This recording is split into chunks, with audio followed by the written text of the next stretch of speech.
Hey, what's up, guys? Yeah, so welcome to my the algebra video.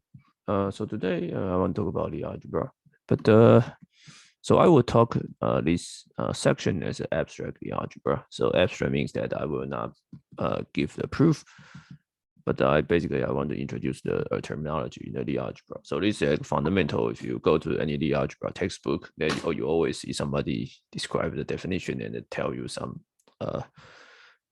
terminology. So this is like basic. Okay, so this is abstract the algebra. Okay, so definition. So we start from the algebra G, which is a vector space Rn or Cn, so finite dimensional complex or real vector space. And there is a bracket from G to G. Okay, satisfy the first one is bracket is bilinear. Okay, bilinear means that linear in both component. And the second one is this is anti-symmetric. Okay, so some people will say skew symmetric. Okay, SKEW, sorry. Okay, skew symmetric. So it means that XY is negative YX. And the third one, which is a Jacobi identity. Means that X, Y, Z plus Y, Z, X plus Z, X, Y give you 0. Oh, sorry, there's a okay. So this is a standard definition. Okay, so lemma. Now lemma, for example, that's very simple example is that if you start from G to B R3 and you define AB, it will be the cross. Okay, so this will give you the fact is that one can easily check that this bracket is basically the algebra.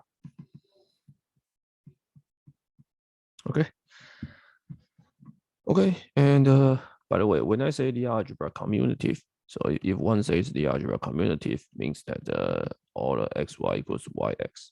So basically, it's all the commutation. Sorry. If I say the algebra is commutative, means that xy 0 for every xy. Okay, so this example is simple. Another example is that if you have associative algebra, so associative algebra.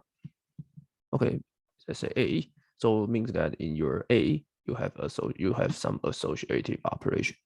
Let's say xy. Okay, so you can define a bracket to be xy minus yx, and then you can easily check. So it's a very simple exercise. You can check that you're using associativity.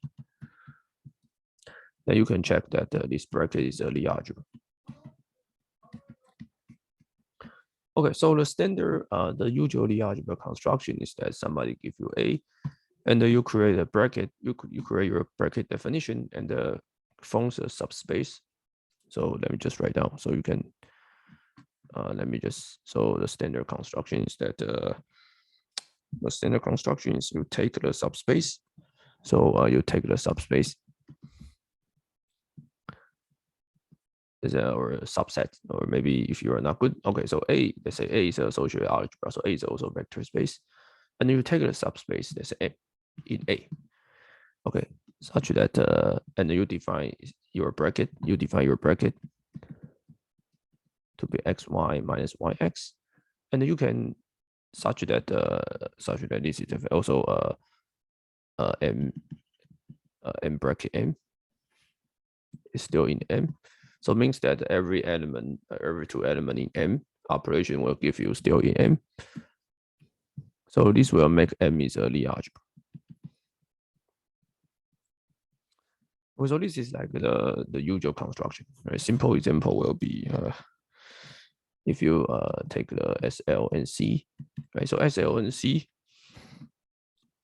in all the n by n special linear group with the complex coefficient, and you take this as a subset of all the n by n matrices with complex coefficient.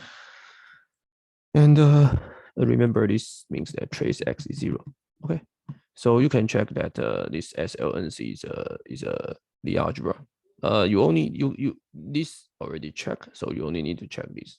And obviously that if you take trace of xy, you get trace of xy minus yx, which is trace of xy minus trace of yx, give you 0.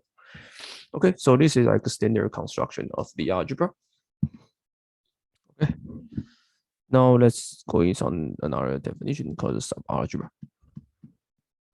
Also as a subgroup, so I mean, you usually if you learn about group theory, you know subgroup, subring, or whatever. So subalgebra definition is very trivial, right? You take eta to be the G, which is a subspace. So it's a subspace, vector subspace, such that this eta is a Lie algebra. Okay, respect to original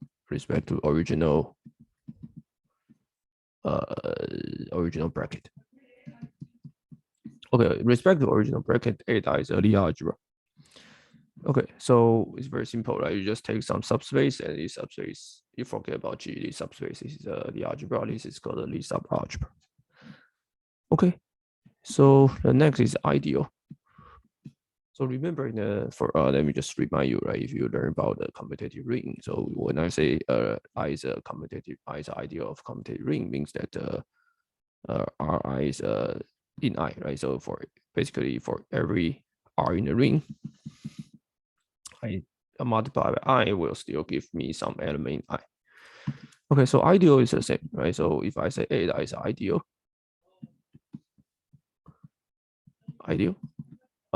if let's say for every x belongs to G, so x eta still in eta.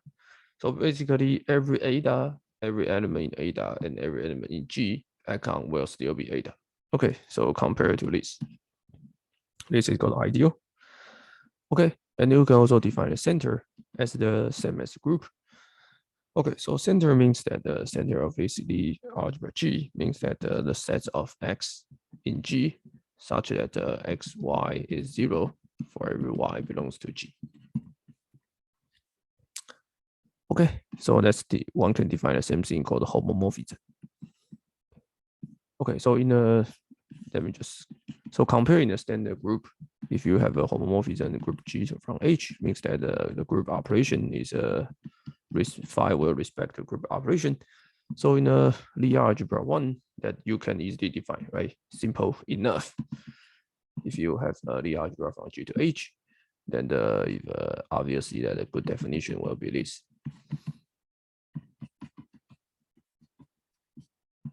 Okay, the left hand side the bracket respect to G, the right hand side bracket respect to H. Okay, and if this finds 1, 1 on 2, then we can also call homomorphism to be isomorphism. Okay, now let's go ahead and join the representation.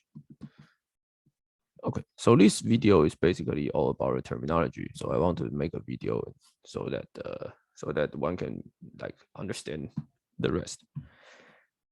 Okay, so you take x, right? So you take x belongs to the algebra G, and you can define ax as a G to G, just to be this.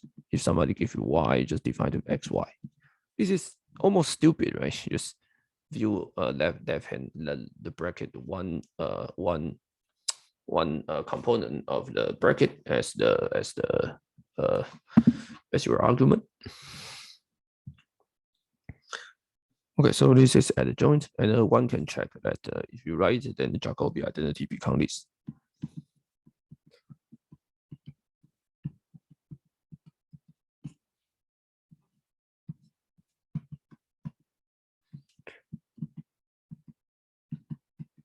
This is stupid. You can just check the Jacobi identity become this. Okay, so ax, adx, yz, adx, yz, y, adx, z. Okay. This means what? This is called derivative. Okay. Also, you can check that the ad of xy is ad divided by adx, ady minus ady, adx. You view as an algebra x on z. and you can check that it's just exactly this. Okay, so this is why this is called adjoint representation. So once we talk about the algebra and the group representation, then the adjoint representation is the most important one. Sorry, so I need to write it clearly adjoint. Okay, and you can also define a direct sum. Direct sum, say G1 and G2 is a Lie algebra, right? Then you can define X1, so you can form a vector space. G1 direct sum G2 as a vector space, and you can define the bracket. So Y1, Y2 as a tuple. This bracket is defined to be the bracket of the first two coordinates and the bracket of the second coordinate. Okay. Now let me just define. If you're a physicist, one can say a thing called the structure constant. Structure constant, not structure. So it's a structure.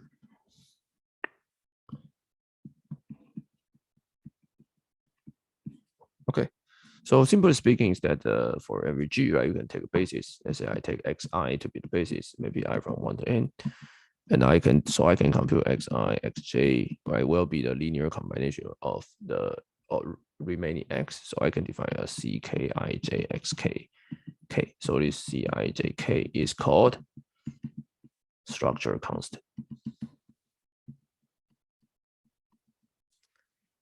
Okay. And obviously, by definition, you know that Ckij is a negative Ckji. First one, and the second is that they satisfy Jacobi identity. Okay, it's very complicated, so I don't want to write. However, okay, that's fine. I mean, maybe that yeah, stupid. Yeah, I mean, you can try to write, but I don't want to. Okay. Okay, so finally, let's talk about some basic classification or basic idea, which is important. So I want to introduce the simple and the solvable and the nilpotent Lie algebra. So this terminology is like I guess borrowed from some of them borrowed from the linear algebra, but yeah, or representation. So I think the algebra is very related. It's very close related to the standard group representation. So there is still some notion of simple, irreducible, solvable. Solvable is the group theory. Nilpotent is like also in the group theory and the linear algebra. So this like somehow like they borrow the terminology like right. Okay. Okay. So definition. So G is called irreducible.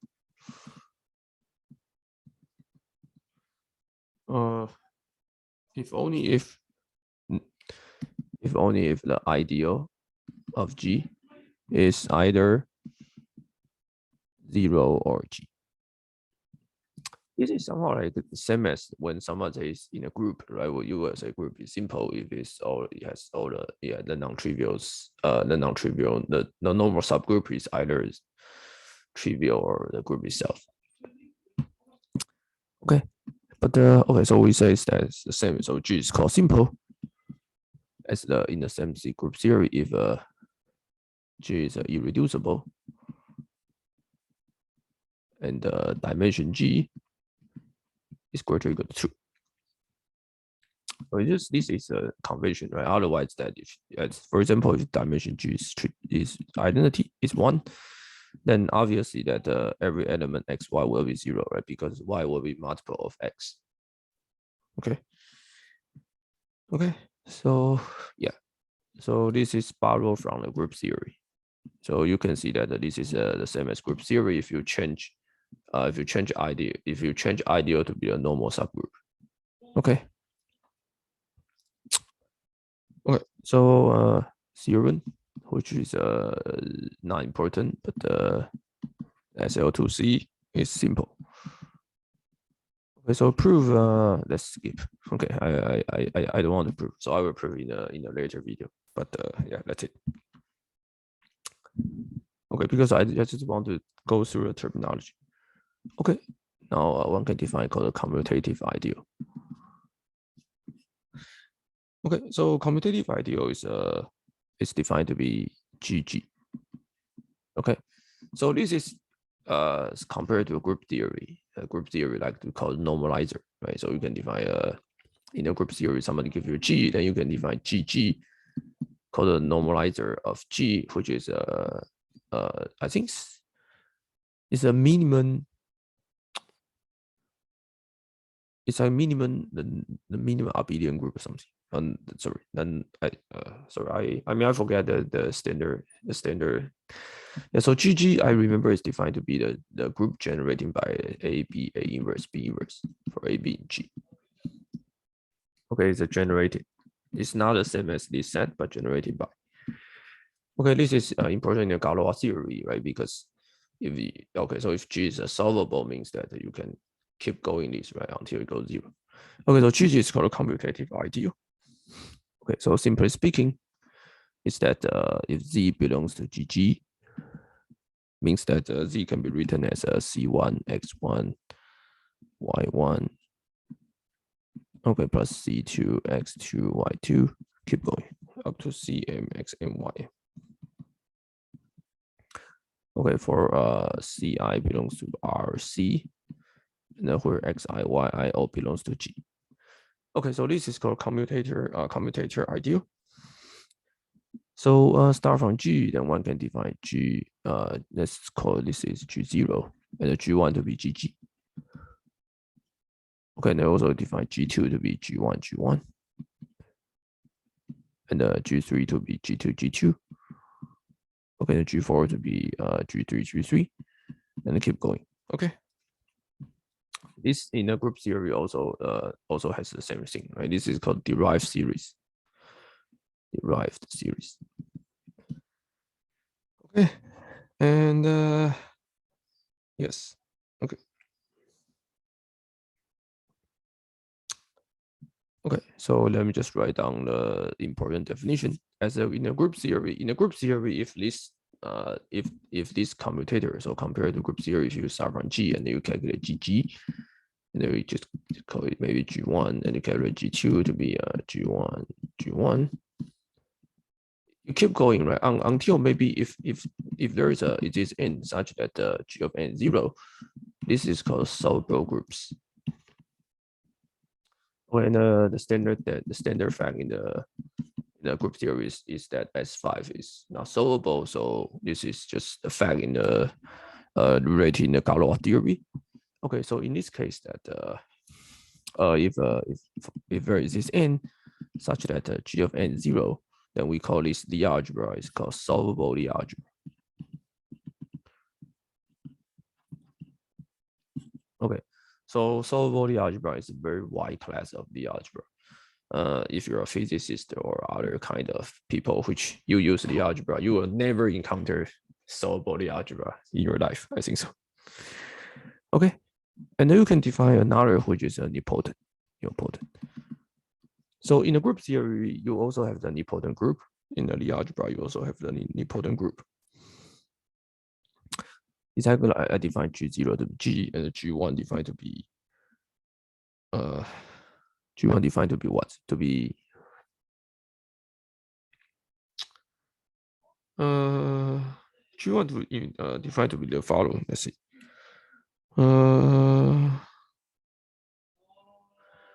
Okay, so G1 still defined to be GG.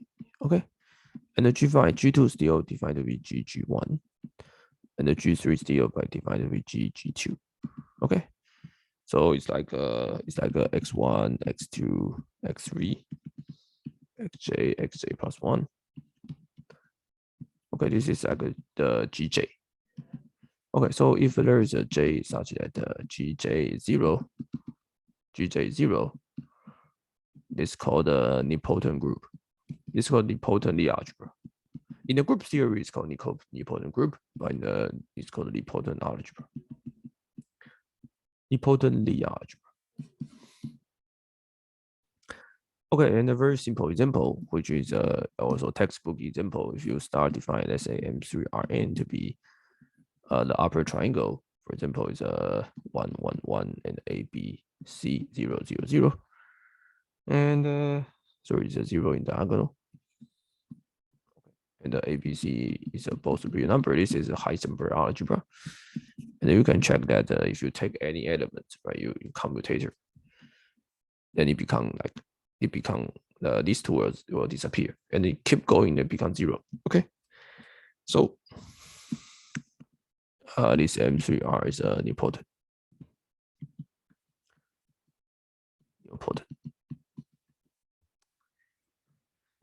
Okay, you can easily check by yourself. Okay. Okay, now another example, which is a little bit non-trivial, is that you take some matrices A, B, 0, C. Let's say G to be the subset of 2 by 2 complex number, 2 by 2 matrices, and then you can check that this. So it's not diagonal. It's not any 2 by 2 matrices, but with 0, 1, 0 in this left. Let's say this. Let's maybe call this G. Okay, so A, B, C belongs to a complex number. So A, B, C belongs to complex number. Okay, and you can check. So one can check that G is solvable. Okay, because if you take any two element, if you do any element to computation, let's say A, B, 0, C, and then you take D, E, 0, F, you will become something like 0, 0, H, 0. So if you take this is your G1. So you can check that G1 will give you 0, right? Because this is commutative. So G is solvable, right? But G is not nilpotent. G is not nilpotent. Because this guy is this, right? But if you take A, B, 0, C, commutator with 0, H, 0, 0, you will not get 0. Okay, so simple speaking is that if you have simple speaking is that if you have 0 upper triangular matrix with 0 diagonal, you will have the nilpotent. If you have you have nilpotent. If you have upper triangular but non-zero or 0 or non-zero diagonal, you will have the solvable group. You will have solvable the algebra. Okay, and there is a theorem which is, if I not forget about the name, it's called called angle theorem. It's like you can prove that I think there is a basis such that all the like nilpotent algebra, all the elements looks like upper triangular with 0 diagonal, and the solvable algebra looks like a non-zero diagonal upper triangle. So this angle theorem just tell you that this theorem is not easy to prove, but yeah, this theorem will tell you that the form of the nilpotent and solvable algebra. Okay, this is what I want to say today, and hopefully you guys like this channel or like this video or whatever. Okay, see you guys.